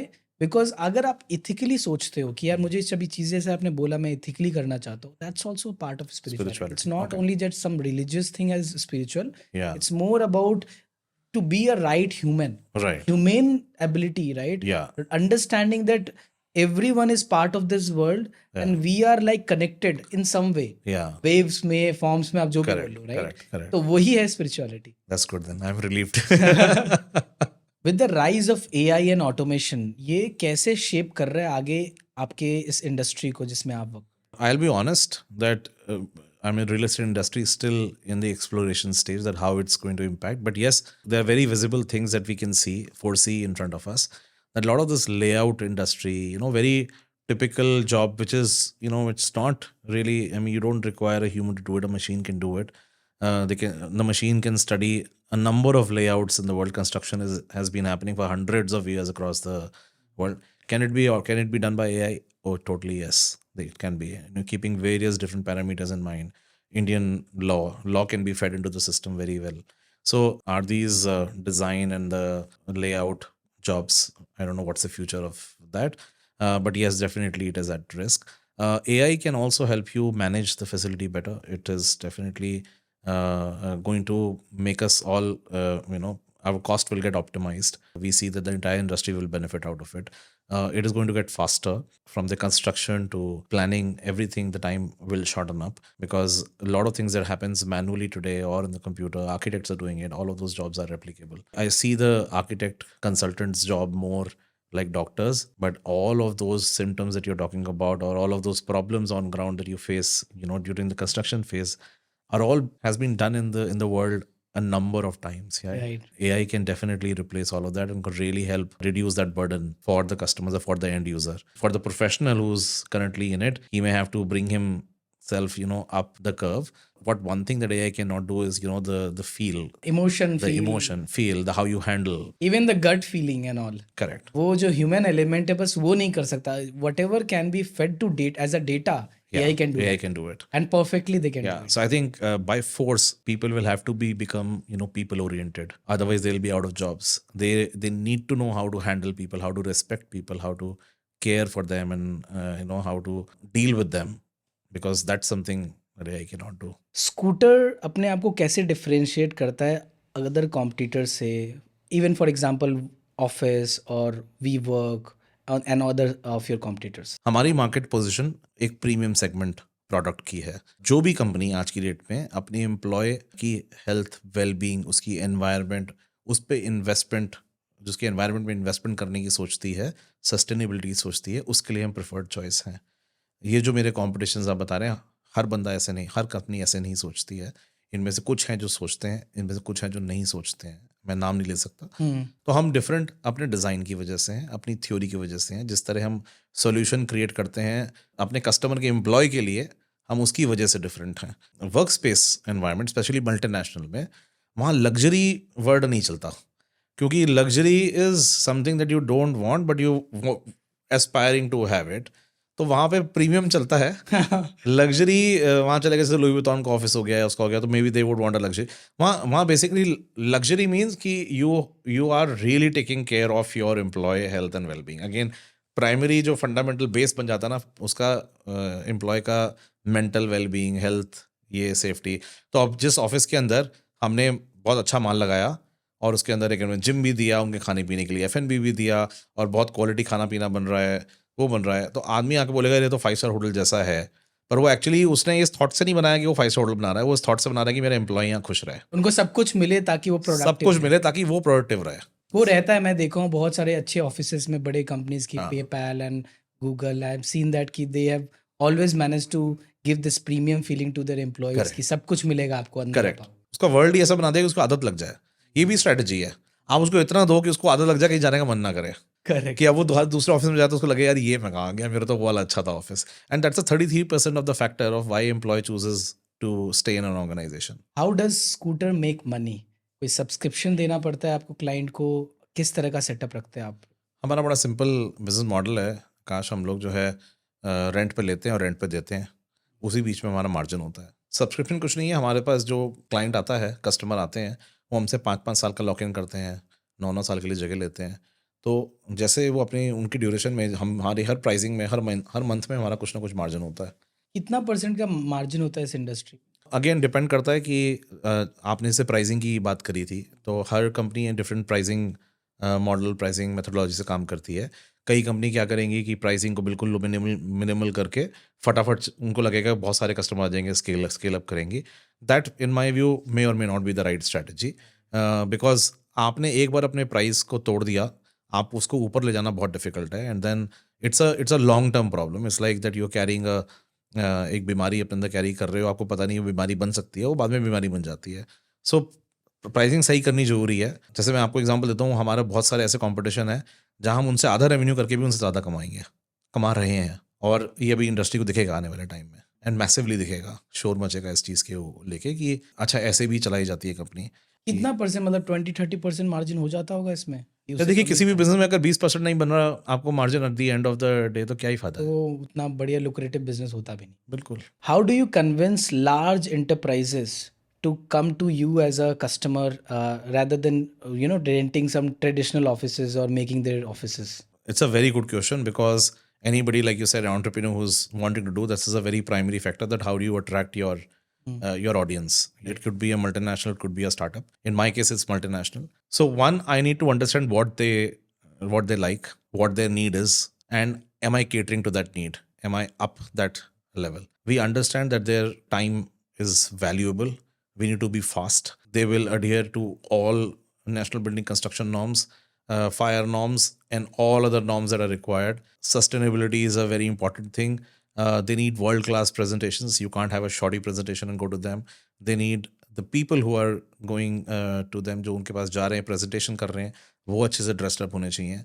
सो आप जिस customer को deal कर रहे हो, उसी हिसाब से आपका पहनावा से लेकर आप जो दिखा रहे हो, जो आप बता रहे हो, जिस तरह बता रहे हो, वो सब अलाइंड होना चाहिए। और अगर ये सब चीज़ अलाइंड है और रिस्पॉन्स भी उतना ही करा रहा हो, क्रिस्प होना चाहिए कि हाँ ये हम करते हैं, ये नहीं करते। उसके बाद सेल करना आसान है, क्योंकि आपने शुरू की जो चीज़ें हैं, जो मस्ट रिक्वायर्ड है, वहाँ पे टिक मार्क करी। फिर उसके बाद आपका काम बोलता है कि आपने पहले क्या काम किया है। नहीं किया तो आप किसी को सपना भेजोगे कि मैं करना चाहता हूँ, मैं कर दूंगा, और क्यों क्यों कर दूंगा, ये आप उसको कन्विंस करते हो। नए एंटरप्रेन्योर्स की बात कर रहा हूँ मैं। करेक्ट। तो उसको लगेगा, देर लगेगी, पर उसको मिलेगा कस्टमर। ऑनेस्टी से करेगा, लगा रहेगा, तो उसको मिलेगा कस्टमर। एक बार मिलेगा तो अपना काम दिखाओगे कि मैंने ये किया, अब मैं ये करना चाहता हूँ। मैंने एक और भी चीज़ देखी है, मैंने अपने एम्प्लॉयज़ के अंदर ये बात देखी है, एंड मैं सॉरी इसमें थोड़ा सा ऐड ये कर रहा हूँ। मैंने अपने एम्प्लॉयज़ में देखा है कि आप जब कोई नया काम करते हो, या कोई नई मार्केट में काम करते हो, या कुछ कर रहे हो, तो हर बार हर चीज़ सही नहीं होंगी, कस्टमर नाराज भी होंगे। आपके 100% कस्टमर कभी खुश नहीं होते। सेटिस्फाइड नहीं होंगे। और आपको जब कोई कस्टमर आवाज़ करता है, कोई दिक्कत होती है, तो उस केस में वो एम्प्लॉय वो डर जाता है। वो डर के वो सोचता है कि नहीं, पता नहीं क्या हो रहा है इस कंपनी में। वो इधर उधर जाने की कोशिश करता है, वो डिससेटिस्फाइड सा हो जाता है।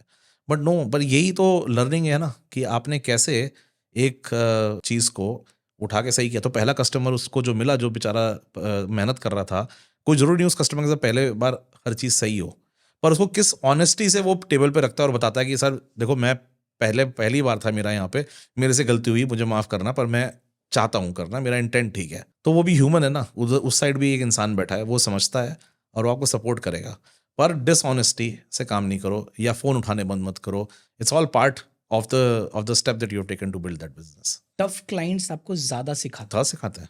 आपको जो अच्छे क्लाइंट्स होते हैं ना, वो आपको अच्छा एक्सपीरियंस दे के जाएँगे, बट उससे आप सीखते नहीं हो। जब कोई 500% राइट। टफ क्लाइंट आपको मिलता है ना, तो आपको बहुत सारी चीज़ें सिखा के जाता है, और अगर आप उसको अगर सही कैटर कर लोगे, एक टफ पोजीशन से उसको लेके आओगे, correct. they will become your friend, correct. right? And those are the people who are the biggest cheerleaders. Correct.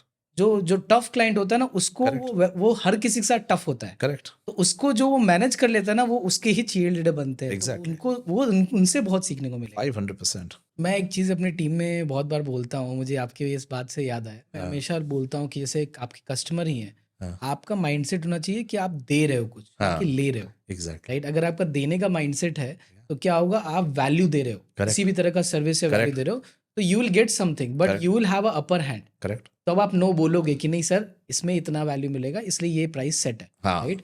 लेकिन अगर आपको सर कुछ भी दे दीजिए, बस आपको लेके आना है, हाँ। उस केस में you will always lose out, and even you will not have respect of the customer. आपको कहीं भी रिस्पेक्ट नहीं मिलेगी, and then you are not a sales person. वो हमारे इंडस्ट्री में ना सेइंग है कि जो पैंट उतार के बेचता है ना, उसको अपनी टीम में कभी नहीं रखना।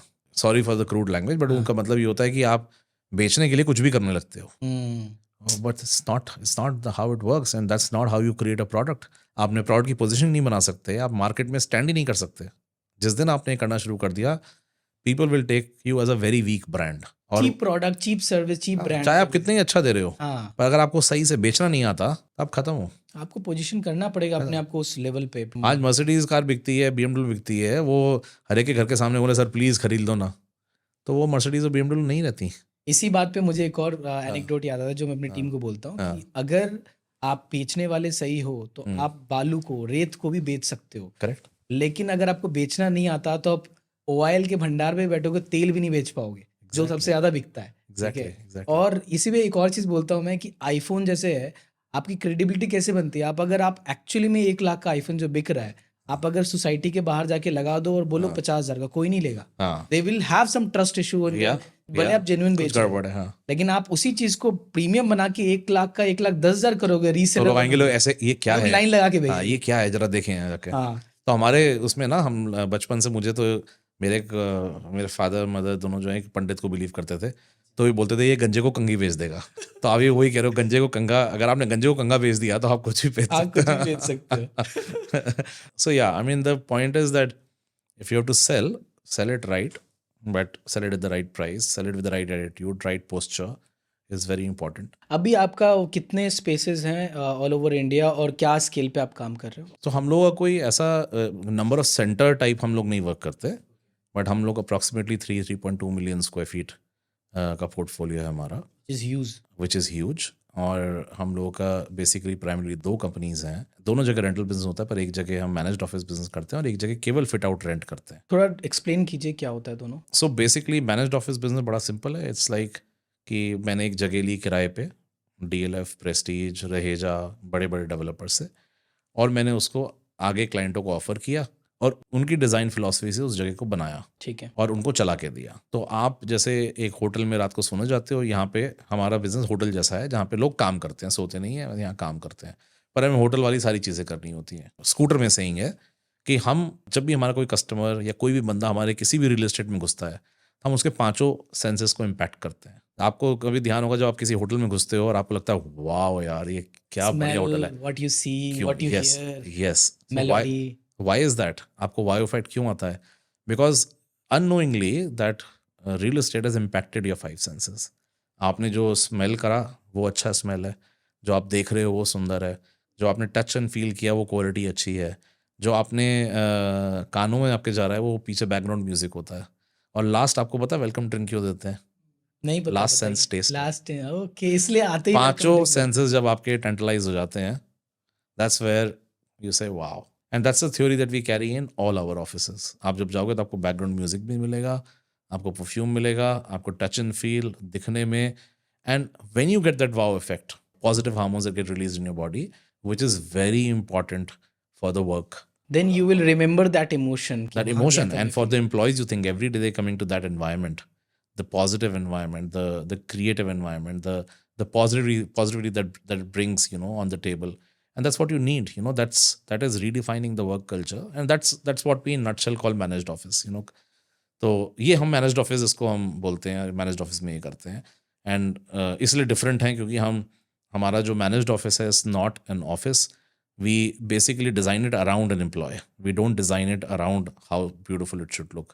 वी डिज़ाइन इट कि हमारे जो वहाँ पे एम्प्लॉय बैठा है, किसी भी कंपनी का एम्प्लॉय हो, उसको क्या चाहिए अपनी लाइफ के अंदर, या उसको उसको हम कैसे मोर प्रोडक्टिव बना सकते हैं. That's the theory. brilliant. It's more like hotel में जा रहे हैं काम करने के लिए हाँ. and those kind of luxury you feel. हाँ. Obviously people will be more positive towards correct. that kind of working space, no? Correct. तो ये तो हो गया आपका ऑफिस मैनेज स्पेस का आपका सेक्टर. दूसरा सेगमेंट क्या है? दूसरा सेगमेंट हमारा एक बड़े इंटरेस्टिंग बिजनेस है which is complementing to our managed office business, is the fit out rental business. उसमें क्या होता है, कई कंपनीज होती हैं जो कहती हैं नहीं, रियल एस्टेट मुझे खुद ही चाहिए, मतलब मैं ऑफिस खुद लूँगा, बट तो मेरे को जो है, जो मेरा केपेक्स इन्वेस्टमेंट है, जो मल्टीनेशनल कंपनीज के लिए कहीं भी 20 करोड़ से लेकर 100-150 करोड़ तक जाता है, वो बोलते हैं कि ये मुझे इसका रेंटलाइजेशन चाहिए, मुझे इसको अपफ्रंट नहीं खर्च करना. तो ये कंपनी क्या करती है, ये कंपनी एक यूनिक मॉडल जिसको बोलते हैं फैक्टरिंग. तो हम फैक्टरिंग से हम क्या करते हैं, एक जगह से रेंटल अग्रीमेंट साइन करते हैं और ये रेंट बैंक को बेचते हैं जाके. ये बैंक हमसे ये रेंट खरीदता है और हमें अपफ्रंट पैसे देता है उसका केपेक्स करने के लिए. तो ये एक यूनिक मॉडल है जो इंडिया में कोई कर ही नहीं रहा है, मतलब कोई मैनेज्ड ऑफिस नहीं करता, हम लोग करते हैं इसको. और इसको सेटअप करने में हमें 2-3 साल लगे, जिसकी वजह से आई एम टेलिंग यू आकाश, कि अगर हमारे पास ये मॉडल नहीं होता तो आज हम यहाँ तक स्केल नहीं कर सकते थे. बिकॉज इस मॉडल से क्या होता है, without having to raise loan in your books, you can raise capital. Capital मतलब इट्स लाइक आप फिट आउट के लिए पैसा रेज कर रहे हो पर आपको लोन की जरूरत नहीं है, ये लोन आता ही नहीं है. तो बैंक कैसे देता है पैसे? ये एक स्पेशल टर्म है फैक्टरिंग, डिफिकल्ट है समझाना. एक इंटरव्यू में फैक्टरिंग में क्या होता है, बैंक एक अच्छी मल्टीनेशनल का रेंट खरीद लेता है. हमारे लिए वो नो रिकोर्स स्ट्रक्चर होता है. नो रिकोर्स का मतलब है कि अगर कुछ डिफॉल्ट हुआ तो वो हमारे पे नहीं होगा, डिफॉल्ट क्लाइंट का होगा. वो क्लाइंट को जाके बात करेगा कि भी डिफॉल्ट कैसे हुआ. हम तो केवल एक अरेंजर हैं, सो हम उसको स्ट्रक्चर को अरेंज करते हैं. तो ये बड़ा यूनिक मॉडल है जिससे हम एक तो रिस्क अवर्स हो जाते हैं और दूसरा हम बहुत ही एफिशिएंट कंपनी बन जाते हैं. जैसे होता है ना कि जब कोविड आया, तो I will come back to your question कि चैलेंजेस कैसे रहे. तो जब मेरा फर्म बिलीफ है चैलेंजेस में क्रिएटिविटी आती है. राइट. चैलेंजिंग एनवायरनमेंट में डालो बंदे को और बोलो भाई निकलने का ऑप्शन नहीं है, तो वो कुछ ना कुछ क्रिएटिविटी करके निकल जाएगा बंदा. और यही हमारे साथ हुआ. कोविड में हमने चैलेंज फेस किया, मैं बताऊंगा आपको क्या चैलेंजेस हुए मेरे साथ. और उस चैलेंजेस को कॉम्बैट करने के लिए हमने एक क्रिएटिव बिजनेस मॉडल बनाया. It has done wonders for us, क्योंकि हम उस बिजनेस मॉडल के जगह जहाँ हमें शायद 200 करोड़ रुपये रेस करने पड़ते मार्केट से, हमने 200 करोड़ इंटरनल रेस कर पाए खुद और बिजनेस में लगाया और बिजनेस को बढ़ाया. कोविड में ये इंटरनेशनल कंपनीज आपके साथ में रन कर रही थी उस टाइम पे कि वो लोग ने भी अपना कुछ हॉल्ट किया? कोविड आया तो हमें किसी को पता नहीं था कि क्या होने वाला है, बट हमें एक चीज़ की संतुष्टि थी कि जितनी कंपनीज बैठी हैं ये बिल्कुल टॉप क्लास कंपनीज थी हमारे पास. Correct. Expedia, GE, American Express, 12-15 German companies थी, मैकडरमॉट थी. So top of the top class companies थी. तो हमें इतना तो पता था कि ये रेंट नहीं रोकेंगी, they have deep pockets, so they have deep pockets, और एथिकल करके जाएंगी, अनएथिकल नहीं करेंगी. हमारा रेंट आता रहा लगातार, हमारे खर्चे कम हो गए क्योंकि ऑपरेशंस नहीं हो रहा था, लोग नहीं आ रहे थे. तो शुरू में तो हम लोगों ने ज़्यादा पैसा बनाया. फिर क्या हुआ कि लोगों ने अपने ऑफिस के डिसीजन ले. जब इलोंगेट हो गया तो 6 महीने बाद हमें 2 कंपनीज का हमारे नोटिस आया. वो हमारे काफ़ी बड़े क्लाइंट्स थे और उससे काफ़ी प्रॉफिट आता था. By this time we were making about I think हम 1-8 करोड़ रुपए महीना बनाने लग गए थे. इसके भी ऊपर बनाते थे. रेंट तो हमारे सर पे था पर कॉन्ट्रैक्ट्स चले गए. उन कॉन्ट्रैक्ट्स में भी हमें जो लॉक इन पीरियड था उसको पे करके गए हमें. तो कंपनियाँ अच्छी सब कंपनी थी, पर हमें ये रियलाइज़ हुआ कि अब ये जो भी पे करके गई हैं ये भी इतने दिन ही चलेगा. और कोविड किसी को नहीं पता था कि ये 2 साल रहेगा. और हमने कहा अब तो हम उल्टा काम करेंगे, दुनिया ऐसे चल रही है, हम ऐसे चलेंगे. And we said let's go pick up real estate. सस्ते में मिल रही थी. हमने कहा सस्ते में मिलेगी, तो उसने जाके हैदराबाद में 3 लाख फुट साइन कर दिया. साइन होने के बाद बिका कुछ भी नहीं. देन और कोविड बढ़ता गया. हमने साइन किया, साइन करने के बाद फिर डेवलपर पे गए कि यार अभी तो कोविड खत्म ही नहीं हुआ, इसको रीस्ट्रक्चर करो, ये करो वो करो, यही चलता रहता था. तब बहुत हालत ख़राब हुई. मैं ये नहीं बोलूँगा हमारा डिसीजन गलत था, राइट, बिकॉज हमने एक ही चीज़ को बिलीव किया है, you make a decision, you take a decision and make it right. Make it right. Correct. That's what you have to do it. क्योंकि हर डिसीजन आप हर समय सही तो नहीं ले सकते, पर आपको सही करने की कैपेबिलिटी तो आप पे होती है, राइट, कि आपने जो भी लिया उसको सही कर लो. और हमने टफ से टफ डिसीजन को सही किया। तो ये हुआ हमारे साथ कोविड में। हमें बड़ा दर्द हुआ। हम लोग मेरे 2-2.5 करोड़ रुपये महीना हम लोग लूज़ करने लगे और जेब से पैसे डाल रहे थे। हमने बहुत सारे थैंक्स टू हमारे जितने इन्वेस्टर्स थे, मतलब रियली थैंक्स टू देम कि दे हैड ट्रस्ट इन अस, कि उन्होंने उस टाइम पे हमें ट्रस्ट किया और हमें सपोर्ट किया, पैसे भी दिए। ये जो हमारी कैप टेबल की आप बात कर रहे थे, जो 10% है, ये वही इन्वेस्टर्स हैं जिन्होंने सही टाइम पे हमें उस टाइम पे सपोर्ट किया या पैसे प्रोवाइड किए। और हमने भी लगाया, हमने अपनी प्रॉपर्टियों में अगेंस्ट में और प्रॉपर्टी दी, लोन लिया, वो सब किया।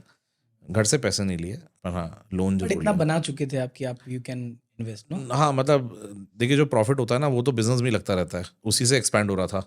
तो जो बनाया वो बिजनेस में लग रहा था, पर अब वो स्टेज आ गई थी कि अब उतना नहीं बनाया था। कैप इंटेंसिव बिजनेस है ना, तो बहुत बहुत ज़्यादा लगता ज़्यादा कैपिटल इंटेंसिव बिजनेस है। मैं आपको पर्सपेक्टिव देता हूँ कि अगर 3 मिलियन स्क्वायर फीट हमारा पोर्टफोलियो है, तो 3 मिलियन के लिए ऑलमोस्ट 2,000 रुपये पर स्क्वायर फीट पैसा लगा होगा, which is 3 million into 2,600 crore हमने इन्वेस्ट कर चुके हैं बिजनेस के अंदर, है। Plus GST. तो ऑलमोस्ट 700 करोड़ रुपए बिजनेस में हम अपने जेब से निकाल चुके हैं, प्लस अदर खर्चे। ये तो केवल केपेक्स है। बाहर से जब आप कहानी देखते हो, अब देखते हो तो आपको नहीं लगता है? सबको, घर वालों को भी लगता है और काफ़ी लोगों को लगता है कि यार तो लकी हैं, अच्छे हैं, कर रहे हैं। बट जो पीछे का स्ट्रगल, जो पीछे की आपके at times when you are down and then you have to turn over the entire chapter and look at it from a new perspective, recharge yourself. आपको तो रिचार्ज करने के लिए कोई आएगा नहीं। ग्रेट परसिवरेंस जो लगता है इसमें हाँ। कंटिन्यू करने में। मतलब अगर मैं दिल पे हाथ रख के आज बोलूँ ना, तो there was a time very recently I would say, जब एक बार को तो लगा था यार गए। But it's the strength that we three bring on the table, it is the togetherness we bring on the table, कि एक डाउन होता है तो दूसरा पिकअप करता है, दूसरा होता है तो तीसरा कर लेता है, या एक दूसरे को कॉम्प्लीमेंट करते शब्दों का स्ट्रेंथ देता है। अरे कर लेंगे यार, हो जाएगा, क्यों चुनते हैं, अरे आज चलिए करते हैं। And then the only way to combat any difficult situation is to take action and not be in your room. Go out, take action. और हमने वही किया। तो चैलेंजिंग टाइम तो बहुत रहा, मतलब ऐसे कि आंसू भी टपके, दर्द में आंसू भी टपके। वो जब बाहर की दुनिया को नहीं दिखता है, पर एक एंटरप्रेन्योर की जो अंदर की लड़ाई होती है, वो अंदर की लड़ाई तगड़ी होती है। तभी ऐसे नहीं बनती कंपनियां। कंपनी बनने के पीछे बहुत कुछ होता है, बहुत स्टोरी होती है, बहुत इमोशंस होते हैं। ब्लड एंड स्वेट बोलते ना। Blood, sweat, family, so much sacrifice is there. Family का सपोर्ट रहा होगा आपको उस बहुत टाइम ज़्यादा, पे। बहुत ज़्यादा। आई थिंक हम तीनों की फैमिलियों का भी बहुत सपोर्ट रहा, मेरी वाइफ का बहुत ज़्यादा सपोर्ट रहा, बच्चों का बहुत ज़्यादा सपोर्ट रहा। There was a time when मैं बहुत ज़्यादा हैदराबाद मार्केट, तो मेरा सीईओ तो एग्जिट कर गया था, उसके बाद तो हैदराबाद मार्केट फिर मेरे को संभालना पड़ा जाके। तो हफ्ते में 4 दिन मैं बाहर रहता था, and during the time my kids needed me most. They were all in that tender as, they were 6 years 5 years 6 years 7 years ऐसे एज थी इनकी। और वो मेरा बेटा तो मुझसे रो रो के लड़ता था, पापा I want you here, and he used to cry at the top of his voice, howling at how can you go, how can you go, and then your heart is dropping, and Yes. you don't know what to do. But you have But to go, you have to you have to go. attend that. Slowly he understood. Then, but I also made sure कि जब हूँ तो वहाँ quality time spend करूँ बच्चों के साथ, at least that time they don't feel. But हाँ, you can do as much as you can. But yes, there was a lot of support from my children, from my wife, everyone. और हम लोगों ने वो किया। I think सभी के life में यही रहा होगा, तीनों के में, सबके हम यही था। तो आपका आगे फ्यूचर प्लान क्या है स्कूटर को लेकर, कहाँ लेके जाना है? हम लोग इसको आईपीओ करना चाहेंगे। We are not in any race, we are not racing anyone. Lot of times investors ask कि आप इस रेवेन्यू पे क्यों हो, जो आपके साथ में जो शुरू किए थे वो तो 800 करोड़ 900 करोड़ पे हैं। हमें को फ़र्क नहीं पड़ता ना, हमारी जर्नी है। हमें पता है हो सकता है 10 साल बाद वो वहाँ रह जाए और हम आगे निकल जाएं, बिकॉज हमारी एक जो स्ट्रैटेजी से हम मूव कर रहे हैं, that strategy we personally believe is very strong strategy, that you take steps, you take very firm steps and build a fundamental business. तो हम लोग अगले 3 साल के अंदर आईपीओ करना चाहेंगे, और हमें लग रहा है सारे आसार अच्छे हैं। मुझे लगता है कि कोई ऐसी फोर्स तो नहीं है जो रोक पाएगी हमें। India is at that curve, is a booming market. बाहर जितनी कंपनीज हैं, they are also outsourcing and looking at India as N+1 country. So that advantage is also there. Right from, जैसे आप अभी देख रहे हो GCCs बहुत आ रहे हैं इंडिया के अंदर, global capability centres, right. Which is also big recruitment source for Indian employees, Right. Indian We have a lot of customers from there. customers, yeah. So वहाँ से बहुत लोग आ रहे हैं, उनको सबको नए नए ऑफिस चाहिए, and they are setting up. तो India real estate is booming, managed office is booming, because अब कस्टमर्स को वो हैसल में नहीं जाना कि मैं आऊँ फिर लीज साइन करूँ, ये करूँ वो करूँ. फ्लेक्सिबिलिटी चाहिए सबको, ईज चाहिए. So the business is conducive to grow. Yeah, companies want to be asset light as much as they can. या आपके पास में सर ऐसे कौन कौन से जॉब हैं जो हमारे ऑडियंस को हम हेल्प कर सकते हैं, आप उन पे हायर करते हो और बहुत ही रेगुलरली हायर कर रहे हो, और अभी हम उनको अपने ऑडियंस को हेल्प कर पाएंगे इसमें? Akash, I'm designing for layout, 3D design, marketing, sales, especially in Bangalore, Hyderabad, and NCR. I'm hiring for HR positions, few. I'm hiring for finance. और ये सारे किस एक्सपीरियंस लेवल पे हैं? For example, design will be 3 to 4 years experience. आपको लगता है आप यूनिक हो design, so that's a place for us. Then finance में we need one senior resource who could be like next to the CFO, and then few finance executives, receivables, payables, handle karna, daily collections, or lot of those things, daily financial things. Then in sales, typically corporate sales, somebody who has experience in real estate. We could also look at Pune, Bombay, both regions for hiring salespeople. So हम आपको वो references देंगे, we will put it out for the audience. Yeah, I would definitely want your help, Akash. And if anybody of you are interested, please reach out to us. We are hiring, and we would love you to be the part of our family. Well it was great conversation through out the, जो हमने story सब सुनी आपकी, Yeah. बहुत ही interesting थी और बहुत learning आया इसमें मुझे भी. हमें काफ़ी कुछ को working space, manage office spaces के बारे में जानने को मिला. सर आपकी जर्नी काफ़ी इंटरेस्टिंग और इंस्पिरेशनल बेस्ड रही है, और मुझे पता है आप 1000 करोड़ की कंपनी यहाँ बनाओगे, जो कि आपने श्योरिटी भी है मुझे, क्योंकि आपने पूरा प्लान कर रखा है. So this is great sir, thank you so much for coming here. Thank you, Akash. Thank you. It was lovely having you here. Thank you so much.